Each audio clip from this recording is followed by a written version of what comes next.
Bonjour à tous, je suis très heureux de vous retrouver aujourd'hui à la cathédrale de Verdure, au site de Saint-Ernelle qui se trouve à Villers-Cloix. Et justement, ce site est un petit peu connu dans la région, mais méconnu du grand public, et puis même d'ailleurs, Saint-Ernelle, qui est représenté tout simplement par la statue qu'on a ici, au niveau de sa source miraculeuse, on ne sait pas trop ce qu'elle vient faire ici, et c'est ce que, tout simplement, je veux vous présenter maintenant. Il est vrai que Saint-Ernelle, on ne sait pas trop ce qu'elle vient faire ici, à Villers-Cloix, parce que tout simplement, cette sainte n'est représentée nulle part dans toute la Lorraine, dans tout le Grand Est.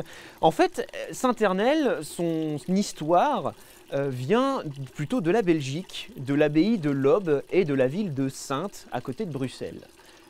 Saint-Ernelle vivait au 7e siècle après Jésus-Christ. On est à cette époque-là, à l'époque des Francs, des Mérovingiens. Pour vous donner un ordre d'idée, on est quelques années avant Charlemagne. Notre chère Saint-Ernelle, en fait, elle, c'est une princesse, déjà, c'est pas n'importe qui. C'est la fille de Widger, qui est un comte franc de l'époque. Alors c'est simple, dans la famille de Saint-Ernelle, tout le monde va devenir un saint. Le papa, la maman et même la sœur, donc sa sœur c'est Sainte Gudule, va être aussi une sainte. Et même le frère, pour vous dire. Mais en fait, tout simplement, la vie de château et la vie de princesse, ça ne va pas plaire à notre chère Saint-Ernelle. Et donc du coup, elle va tout simplement abandonner toutes ces frivolités qui existent à cette époque-là. Et elle va plutôt rejoindre la religion, les ordres religieux. Et c'est comme ça qu'elle se démunit de toutes ses possessions matérielles et qu'elle se dévoue entièrement à Dieu. Dans sa grande dévotion à Dieu, elle décide alors d'entreprendre un grand pèlerinage jusqu'à Jérusalem. Notre chère Saint-Ernelle se rend donc à Jérusalem à l'époque et elle y reste quand même pendant 7 ans. Et au bout de ces 7 années passées là-bas, elle récupère plein de reliques qu'elle a amassées en chemin et ce serait à ce moment-là qu'elle passe par chez nous.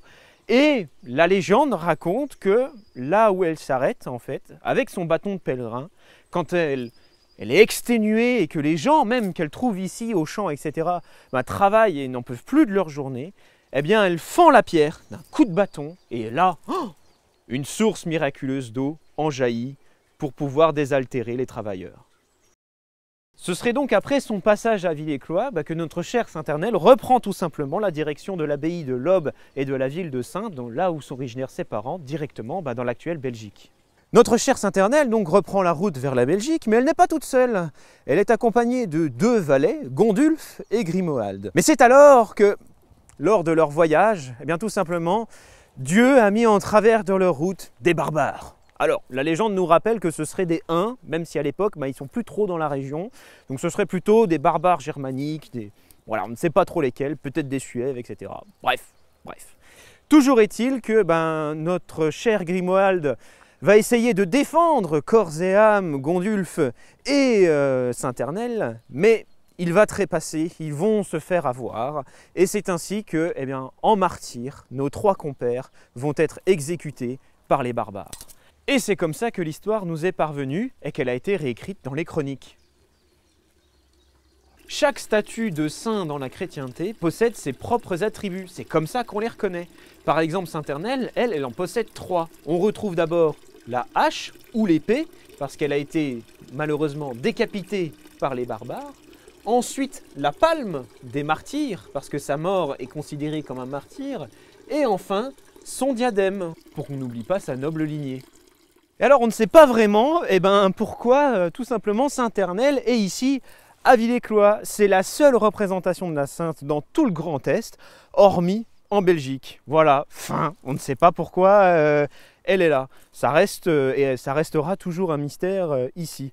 Toutefois, on a quand même de nombreux écrits, un de 1040, un autre de 1457, et surtout, depuis le XVe siècle, vous avez un pèlerinage et une procession qui existe toujours donc à Saintes, en Belgique, qui est d'ailleurs au patrimoine mondial de l'UNESCO.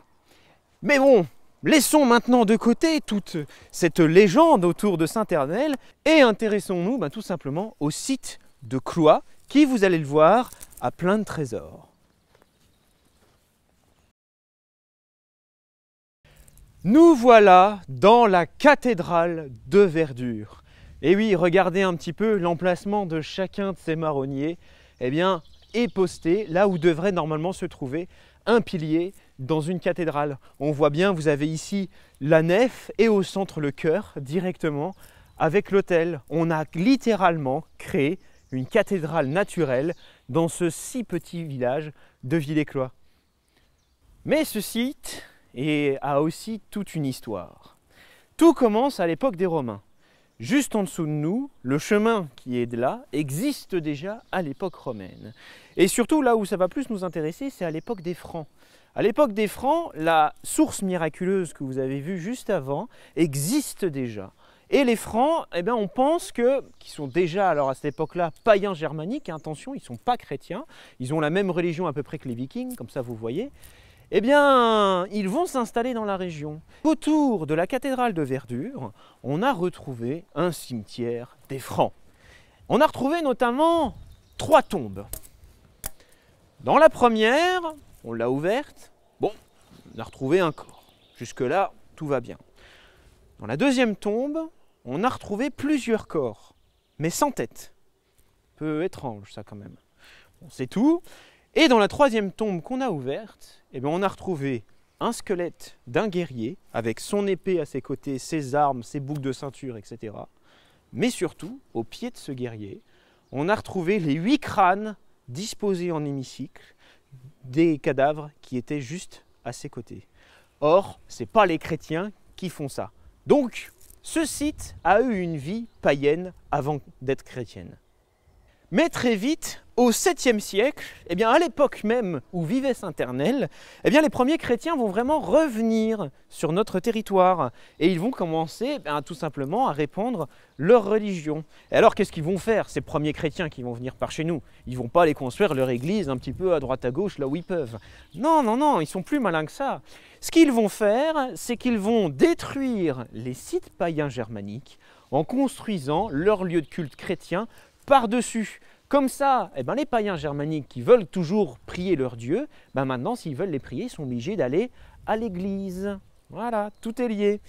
Et c'est comme ça eh bien, qu'un petit oratoire, un petit ermitage va être construit ici, à Cloix, au site de Cloix. Et d'ailleurs, le nom même de Villers-Cloix vient de là. Vous avez Villers, qui est à l'autre bout, qui vient de villa, qui veut dire la ferme. Et ici, vous avez Cloia. Cloia, qui vient du latin, qui veut dire la palissade, ça veut dire fermé, ça vient aussi du mot cloître. Vous voyez un petit peu? Et donc, on a un établissement religieux chrétien qui vient s'installer ici et qui est à cette époque-là dépendant directement de l'abbaye de Metz. Mais très vite, au cours du Moyen-Âge, le cloître va disparaître pour donner naissance littéralement à une petite église et un village qui va se créer directement ici. Et je vous parlais tout à l'heure des nombreux trésors que ce site a donné. Et effectivement, quand on a construit cette chapelle, on a retrouvé un trésor de pièces d'argent datant du Xe et du XIe siècle. Alors pourquoi est-ce qu'on a trouvé ce trésor-là ici? Bon, il y avait déjà l'église qui était à l'emplacement de la chapelle actuelle. Et aussi, il faut remettre un petit peu le trésor dans son contexte. À ce moment-là, on est en pleine guerre entre le royaume de France et le Saint-Empire romain germanique. Et donc imaginez un petit peu, les troupes allemandes de l'époque, les chevaliers allemands qui débarquaient dans la région et qui pillaient tout le coin, eh bien les gens de Cloix ont planqué comme ils pouvaient leur trésor dans l'église, dans une urne. Ainsi, la vie va être menée durant tout le Moyen-Âge, ici à Villers-Cloix. Alors à l'époque, on ne sait pas trop où se trouve le village à ce moment-là, dans quel pays, donc sous quel seigneur il est. En tout cas, il est sous la domination des seigneurs de Laval, qui est une seigneurie, un petit château qui se trouve juste à côté. Et ils vont mener leur vie comme ils le peuvent. Mais tout va changer à l'époque moderne. Nous sommes en 1636. Et cette époque-là, c'est simple, c'est la pire année sur Terre pour vivre par chez nous. Parce qu'à cette époque-là, on est en pleine guerre de 30 ans. Déjà, on a l'armée royale française qui débarque dans la région et qui ravage tout une première fois. Ok, donc on a déjà un premier pillage. Ensuite, on a de nouveau les armées de l'Empire qui arrivent et puis l'armée française qui repasse par-dessus. Et c'est alors que nous sommes affiliés au Saint-Empire romain germanique, eh bien on a des alliés qui arrivent pour nous sauver. Et ces alliés, ce sont des mercenaires croates et polonais.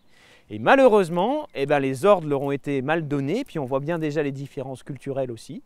Eh bien, quand ils arrivent par chez nous et qu'ils tombent sur des gens qui parlent un semblant de français, ils pensent être en France et tout simplement, ils ravagent tout le territoire.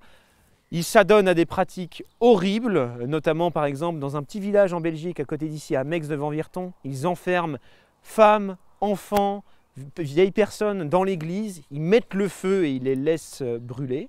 Et c'est vraiment une hécatombe dans toute la région. Pour vous dire, on passe de 500 bourgeois à la ville de Virton à 50. Voilà. Et donc, c'est pas très bien vivre ici à Villers-Cloix. Donc imaginez déjà notre petit village qui souffre bien des affres de la guerre. Mais un cavalier de l'Apocalypse ne vient pas seul, car après la guerre vient directement la peste, les maladies. Et c'est la peste qui va vraiment terminer le territoire à cette époque-là. Tous ceux qui ont survécu aux mercenaires et aux guerres vont périr de la maladie. Et c'est comme ça que l'entièreté de la localité du petit village de Cloix, qui survivait alors jusque-là, va totalement disparaître. Et en fait ici, on est tout simplement dans l'ancien cimetière du village qui était à côté de l'église. Et d'ailleurs, pour vous dire, même les vieux noms qu'on retrouve de temps en temps sur nos routes sont parfois lourds de sens. La preuve en est, c'est que le chemin qui est juste ici et qui permet de monter à Saint-Ernel s'appelle la haie du Charnier. Après ces terribles épisodes de 1636, le village de Cloix est totalement ruiné. Les maisons sont inhabitées, en cendres et en ruines, ne subsistent que les ruines de l'ancienne église à cette époque-là. On va d'ailleurs totalement finir de la démolir pour récupérer les pierres pour construire l'église actuelle de Villers-Cloix. Nous voilà au cœur du village de Villers-Cloix et vous avez ici la seconde église du village. On a démonté donc les pierres de l'oratoire de Cloix pour construire la première église, mais cette première église, elle a évolué aussi et on l'a aussi démontée et réemployé les pierres, donc une deuxième fois pour pouvoir construire la seconde que vous avez là. Et alors, un petit bonus également, l'église ici de Villers-Cloix est dédiée à Saint-Maximin. Alors ce qui est très important du coup, c'est que Saint-Maximin, il est lié, déjà il est rare, c'est aussi un saint qui est assez disparu comme Saint-Ernel. Et qu'est-ce qu'il vient faire là lui aussi? Tout simplement, en fait, c'est le saint patron de l'abbaye de Trèves. Et donc, à l'époque, imaginez qu'on avait le village de Villers, qui est aujourd'hui le village de Villers-Cloix, qui était possédé presque entièrement par l'abbaye de Trèves, et de l'autre côté, le village de Cloix, lui, où on y retourne, était possédé par l'abbaye de Metz. Et plus tard, au XIXe siècle, on va retrouver un petit peu cette histoire-là de Cloix, de Villers, etc. C'est peut-être même d'ailleurs à ce moment-là que le culte de Saint-Ernel vient s'incruster littéralement dans la région. Pourquoi pas, ça peut être une des hypothèses. Mais bien, on va alors décider de fonder, pour un petit peu la mémoire du lieu, cette chapelle qui est du XIXe siècle. Et dans la continuité de la construction de cette chapelle, c'est là qu'on va construire cette cathédrale de verdure. Vous le voyez, comme une réelle église, tout simplement, au cœur de la végétation, pour se souvenir déjà de l'histoire de Saint-Ernel, qui n'est pas connue du tout, à part pour les habitants de Saintes en Belgique, et aussi pour se souvenir un petit peu, tout simplement de ce passé parfois terrible qui a eu lieu ici à Villers-Cloix. Et c'est dans cet esprit purement romanesque et romantique du 19e qu'on s'est inspiré des œuvres d'Hugo, etc. Et surtout du passé. On redécouvre, par exemple avec Viollet-le-Duc, le Moyen-Âge, la flèche de Notre-Dame, etc. Et justement, dans cet esprit médiéval, fantastique, oublié, on va reconstruire un petit peu cet endroit-là pour lui donner cette âme romantique. Et l'histoire nous amène comme ça aux années 90, où tout simplement l'évêché de Verdun, qui est propriétaire du lieu à l'époque, se rend compte de sa décrépitude. Et tout simplement, la commune de Villers-Cloix rachète alors pour le franc symbolique le site et crée une association par les villageois pour entretenir le site. Et encore aujourd'hui, chaque dernier week-end de juillet, il y a une fête ici à Villers-Cloix et l'argent qui est récolté lors de cette fête est reversé donc à cette association pour pouvoir tout simplement entretenir et perpétuer tout simplement l'histoire du lieu. Merci beaucoup en tout cas à vous, j'espère que ces histoires vous auront plu entre religion, légende et réalité historique. En tout cas moi je prends toujours un tel plaisir à vous raconter tout ça et à vous faire découvrir tous des lieux un petit peu comme ça qui sortent de l'ordinaire. En tout cas merci à vous et à très bientôt. Hugo, président.